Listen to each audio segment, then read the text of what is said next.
journalism in the advent of fake news and disinformation in my country. We need to work it out. We need to prove that we are the voice of the people. We are the media. We are the facilitators. Ania na ang mga balita nga nahagpat sa Newsline Philippines Information Center. Ako si Paul Palacio. Tutok na!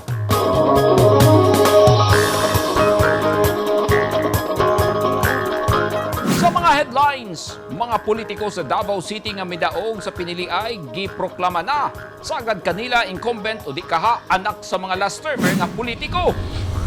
Probinsya sa Bukidnon, aduna nay bag-ong gobernador.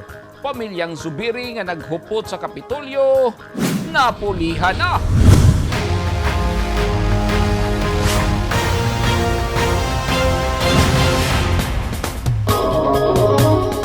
Sa detalye sa ato mga balita, human sa duha ka dekada nakapili na og bag-ong gobernador ang katawhan sa probinsya sa Bukidnon nga sa dugay nga panahon gigunitan kini sa pamilya Zubiri. Gipildi ni Congressman Oneil Roque sa 4th District sa Bukidnon si 3rd District Congressman Manuel Zubiri, igsuon ni Senador Juan Miguel Zubiri. Ang amahan nga Zubiri nagserbisyo na og 3 ka term isip gobernador sa probinsya o gipadagan niini ang anak nga si Manuel aron muhulip unta kaniya. Apan napildi kini. Anyang report ni Rhea Monticalvo. Human sa pipila ka dekada nga gihuptan sa pamilyang Zubiri ang probinsya sa Bukidnon, mipili da og bag-ong leader ang katawhan. Nag-atbang pagka-gobernador sa Bukidnon silang 4th District Representative Oneil Roque o 3rd District Representative Manuel Antonio Manoy Zubiri. Ang duha ka parehong outgoing congressman, si Manuel Zubiri mao'y gipadagan sa amahang si Jose Maria Jo Zubiri Jr., ang incumbent governor sa Bukidnon, sa paglaom nga muhulip kaniya sanglit last term na sab niini. Sa baguhay lang na human nga pinili ay si Roque nakakuha og labaw nga boto kang Zubiri sa nagpadayon nga canvassing.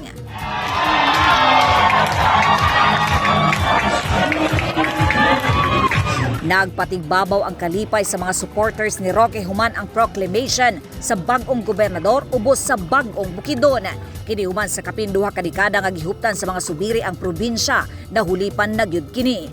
Ang amahang Zubiri unang midaog pagka-gobernador ni atong tuig 2001 og nag-serve hantod tuig 2010. Human nagserbisyo isip Vice Governor gikan 2010 hantod 2013 ang amahang Zubiri. Midaga na sab kini pagka-gobernador ni atong tuig 2013 ug midaog og na-re-elect ni atong 2016 ug 2019. Midaog gihapon ang amahang Zubiri isip representante sa 3rd District sa Bukidnon. Samtang pasok sa Magic 12, pagka-senador si Juan Miguel Zubiri. Muhulip usab pagka-representante sa ikaupat nga distrito ang asawa ni Oneil nga sila Arnie Lavin Roque nga adunay halos 48,000 votes nga margin sa iyang kaatbang nga si Baba Garcia.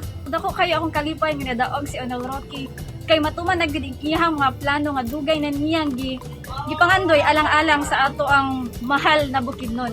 Og sa mua diri nga distrito dali na lang kami makapangayo og tabang di na mi kinahanglan mo adto pa dito sa provincial para mangayo og tabang. Lipay kayo po ma'am kay isip usa ka inahan, isa ka pamilyadong tao dili sa dakbayan sa Bukidnon, probinsya sa Bukidnon. Lipay kayo po ma'am gumidaog si Governor Roque tungod kay kami isip inahan naghandom og usa ka amahan sa probinsya sa Bukidnon nga dali maduulan. Panahon nga kami managlisod kay kami mga tapos lamang. Lipay kayo mi ma'am sa iyang mga programa sama ng one-stop shop nga o kami magkinahanglan dili na kami sud-sud pa. Pipila sa plataporma nga gihikyad ni Roque ang nauyunan sa katawhan mao ang sayon nga pagpangayo og tabang kun ahamog naon niini ang Governor's Extension Office sa matag munisipyo ug syudad. Lakip niini ang one-stop shop nga kundiin dali ra ang pagproseso sa mga financial ug medical assistance nga abli bisan adlawng Sabado ug Domingo. Gisaad po niini ang pagbutang sa mas daghang doktor og tambal sa provincial hospital aron di na maglisod ang bagang duot sa katawhan. Apil na ang pagtukod sa pampublikong hospital sa syudad sa Valencia. Ang Bukidnon adunay 20 ka munisipalidad ug 2 ka syudad kun asa adunay 7 ka tribo ang anaa dinhi. Rhea Montecalvo, Newsline Philippines, Province of Bukidnon. Stay safe.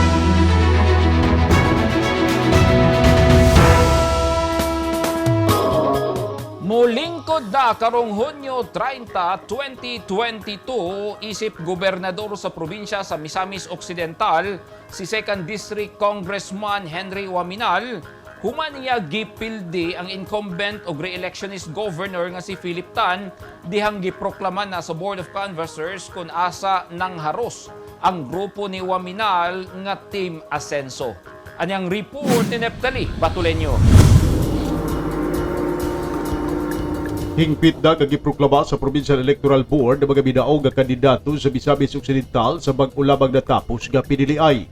Pinagi sa pagpaguda ni Provincial Election Supervisor Atty. Carlito Ravelo, giproklama diri si Misamis Occidental 2nd District Congressman Henry Waminal nga bidaog sa pagkagobernador batok sa kaatbang nini nga si re-electionist Governor Philip Tan. Lakip usab sa bidaog ang napatay sa sniper shot nga si Lupisay na Mayor Michael Gutierrez sa pagka-vice gobernador kinsa gihulipan sa asawa nini nga si Rowena Wing Gutierrez. Apil sa giproklama nini si incoming 2nd District Representative Usami City Mayor Santo Fernando Ando Waminal, human bidaog batok sa kaatbang nini nga si Tanggob City Mayor Jennifer Tan o si incoming congressman sa 1st District Jason Almonte batok sa magpasubli sa pagkakongresista nga si Jigo T. Giproklama usab ang bidaog nga board members sa 1st ug 2nd District sa Misamis Occidental. Ang mga bidaog sa unang distrito nga mga board members naglangkob nila ni Alex Guantero, Winston Catani, Tata Paylaga Lim, Duna Iyog ug Agnes Villanueva. Samtang mga board members sa 2nd District mao sila si Calvin Tito Dicina, Nemesio Lahay-Lahay, Tata Acevedo, Hinji Estanio ug Jerry Quizon. Ang nasangpit nga mga kandidato gikan sa gobernador ngadto sa vice gobernador, 2 ka kongresista o mga board members pulos sakop sa Team Asenso. Sa iyang kabahin gipadayag ni Governor-elect Atty. Henry Waminal iyang ipadayon ang matinud-anon nga serbisyo ngadto sa katawhan sa Misamis Occidental. Diniya usab nga gipasalamatan ang tanan nga mga supporters niini sa padayon nga misalig kaniya og sa iyang mga kauban sa Team Asenso. Neptali Batuleño, Newsline Philippines, Province of Misamis Occidental. Stay safe. Sa Davao City, gipang proklama na sa Board of Canvassers sa COMELEC ang mga midaog nga kandidato sa bag-uhay lamang na human nga national ug local elections. Apil sa naproklama ang mangho di Davao City Mayor Sara Duterte Carpio nga si Sebastian Duterte nga maunay bag-ong mayor sa syudad. Anyang report ni Noreen Michelle Igonia.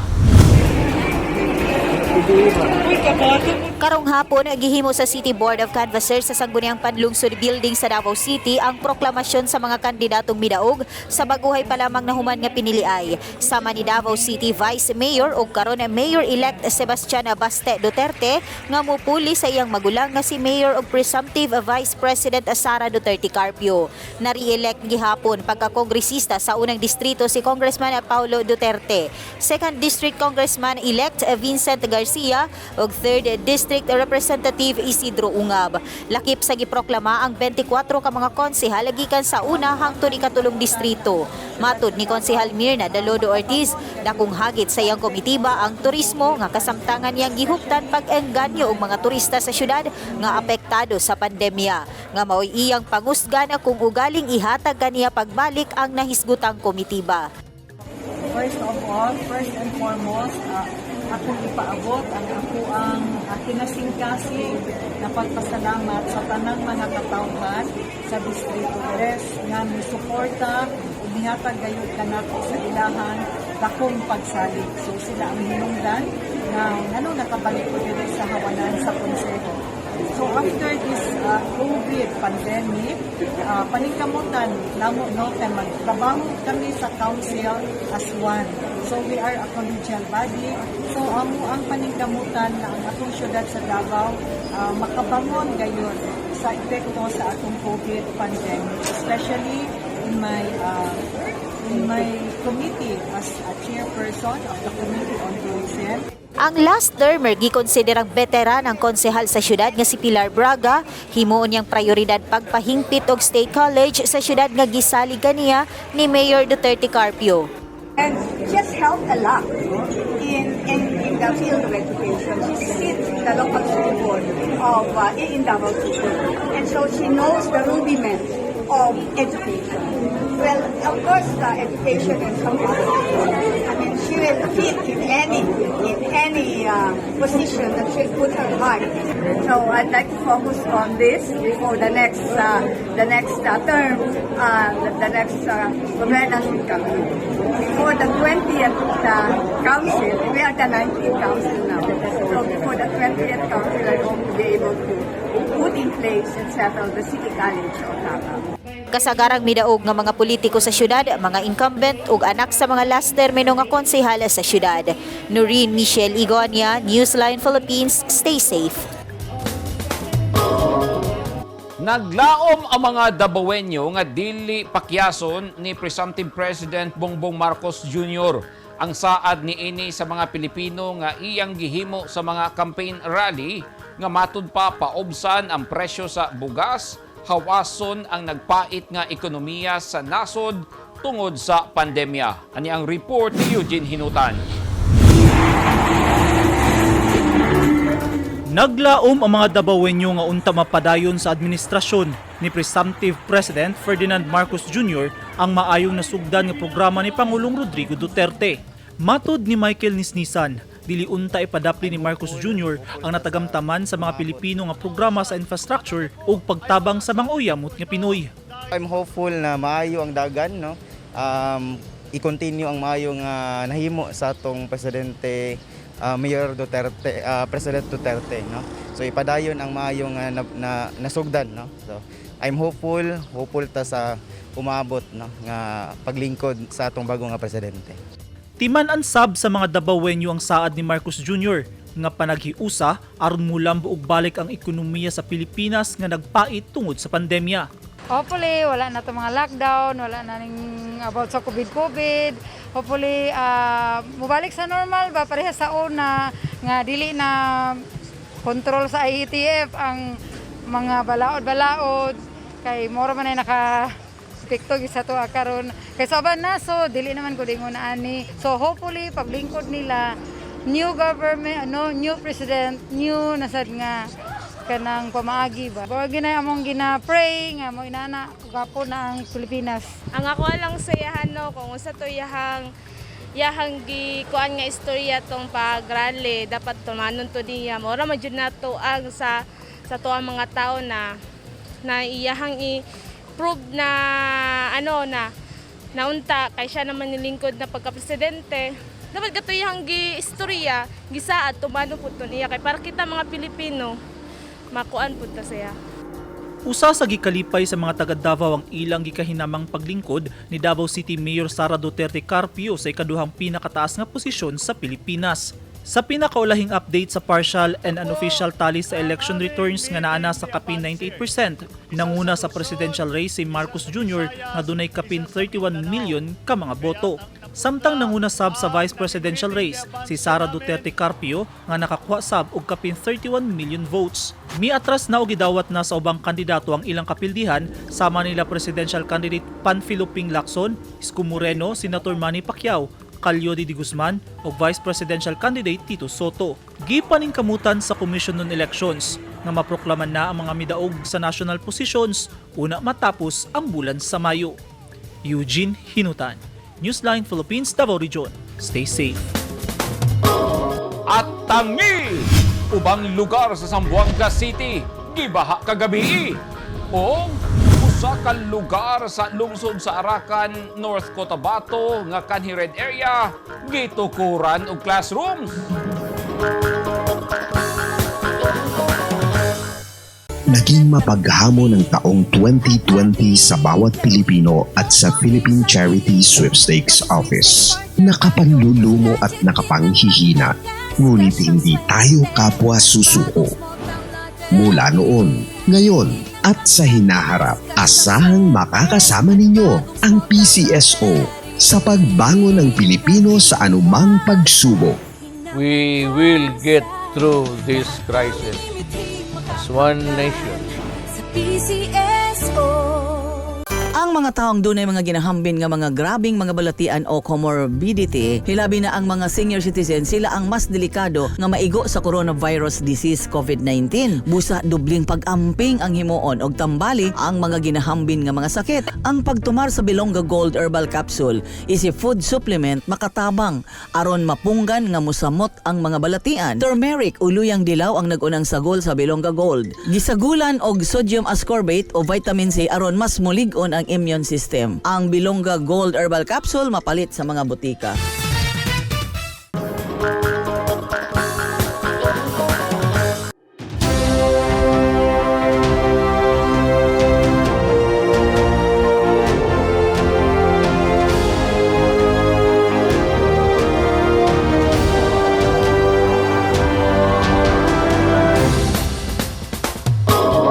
This portion is brought to you by Toyota. This portion is brought to you by Rizal Memorial Colleges. This portion is brought to you by Double Light and Power Company. Nakasinati og baha ang ubang lugar sa Zamboanga City kagabi tungod sa walay puas nga ulan.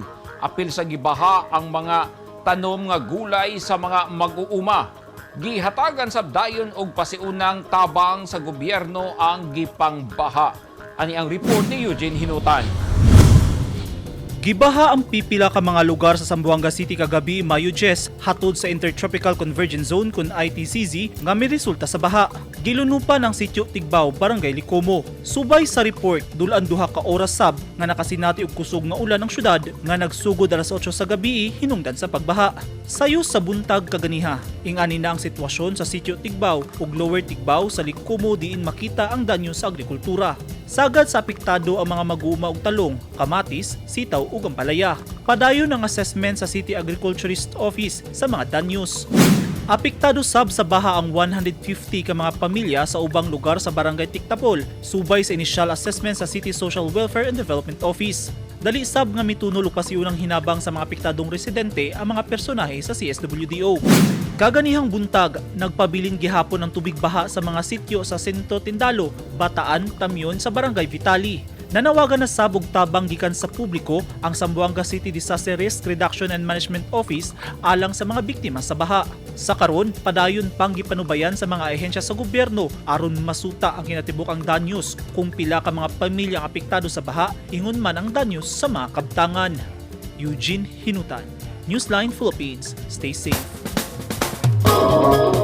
Nakaangkon og bag-ong eskwelahan ang usa ka barangay sa lungsod sa Arakan, Cotabato nga kanhi ilang red area tungod sa presensya sa mga rebelding NPA. Kini human giinagurahan sa lokal nga gobyerno, DepEd ug 10th Infantry Division sa Philippine Army ang 2 classrooms building. Gitukod ang school building sa barangay Maria Caridad, Arakan. Hinungdan nga nagpagawas og barangay resolution ang Maria Caridad nga is-transfer ang mga estudyante sa Father Fausto Tentorio Memorial School Incorporated ngadto sa bag-ong giinagurahan nga eskwelahan. Subay sa report sa 10th ID, wala makakuha og permit to operate sa DepEd ang FFT-MSI nga naalang gihapon sa nisgutang barangay og nagpetisyon sab ang komunidad nga ibalhin og eskwelahan ang ilang mga anak. Giakusahan sab sa kanhi commander sa NPA nga si Roberto Rosete nga naa na karon sa gobyerno ang FFT-MSI nga gihimong tinubdan sa bag-ong recruit sa NPA. Dominanting nagpuyo sa lugar mga miyembro sa indigenous peoples. Kapin 2 million pesos ang gigahin nga pondo sa LGU sa Arakan ug North Cotabato aron matukod ang eskwelahan apil na ang sweldo ug allowance sa mga teacher. Sa speech ni Major General Nolasco Mimpin, ang commander sa 10th ID, ang gitukod nga school building nagpamatuod lang nga wala pasagdi sa gobyerno ang lugar nga bawion kini gikan sa impluwensya sa komunistang grupo. Nadakpan sa mga sundalo sa Task Force Davao o mga pulis sa DCPO nga nagbantay sa nagkalain-laing fixed checkpoint sa syudad ang 7 ka mga tawo nga buot unta magpalusot og droga ug armas sulod lang sa 24 oras human sa eleksyon. Kaganiha pasado alas 4 sa kaadlawon, naharang sa checkpoint sa mga sundalo sa Barangay Lasang ang usa ka alias Vil 38 anyos taga Fort Puyuhan, Butuan City, diyang magpalusot unta og balor 118,000 pesos sa gituuhang shabu. Sayo pa niini, ang Task Group Aguila kuyog ang mga pulis sa Kalinan, naharang ang 3 ka mga drug users sa fixed checkpoint sa Lacson, Kalinan. Nakuha sa 3 ka mga suspect nga sila alias Leo, Ranilo ug Mark nga pareho mga residente sa Maramag, Bukidnon ang kapin 3,000 ang kantidad sa gituuhang shabu. Sa Sirawan checkpoint sa Turil District ning syudad, naharang sa Task Group Falcon ug Turil Police kaganihang pasado alauna sa kaadlawon ang usa ka alias Hasan nga taga Sirawan ug nakumpiskahan og 25,600 pesos nga kantidad sa gituuhang shabu. Kagahapon Mayo 10, 2022, nasikop sab sa Lacson checkpoint sa Kalinan ang 3 ka mga lalaki nga sakay sa forward truck nga nalambigit sa paihi nga modus sa pagpamaligya og krudo o gasolina. Nakuhaan ang 3 nga sila alias Milboy, Jasper ug Ronald og balor 3,680 pesos sa gituuhang shabu og 15 katag 20 liters nga container nga puno og krudo. Kagahapon sa hapon, nadakpan sab sa mga sundalo ug pulis sa checkpoint sa Kalinan ang 49 anyos nga si alias Jamil sakay sa van nga adunay dalang .38 nga revolver nga adunay mga bala. Ang mga dinakpan nakakustodiya na sa nagkalain-laing police station sa Davao City.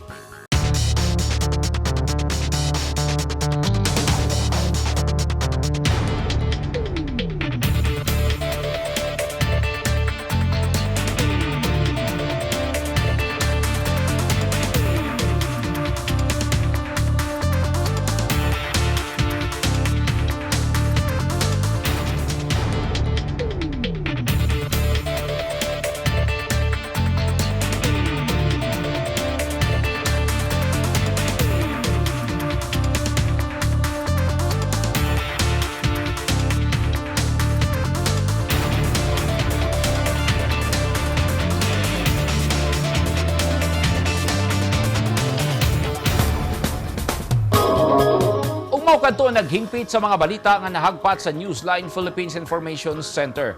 Alang sa dugang balita, bisitaha ang website nga www.newsline.ph. Sa Facebook page, Instagram newsline.ph ug sa Twitter newsline.ph. Kung aduna mo'y mga balita ug impormasyon sa inyong tagsa-tagsa ka mga lugar sama sa sunog ug baha, mamahimo ka na ninyong i-share pinagi sa Newsline Messenger. Masundan usab ninyo pinagi sa pag-subscribe sa YouTube channel sa Newsline Philippines. Ako si Paul Palacio. Daghang salamat and stay safe!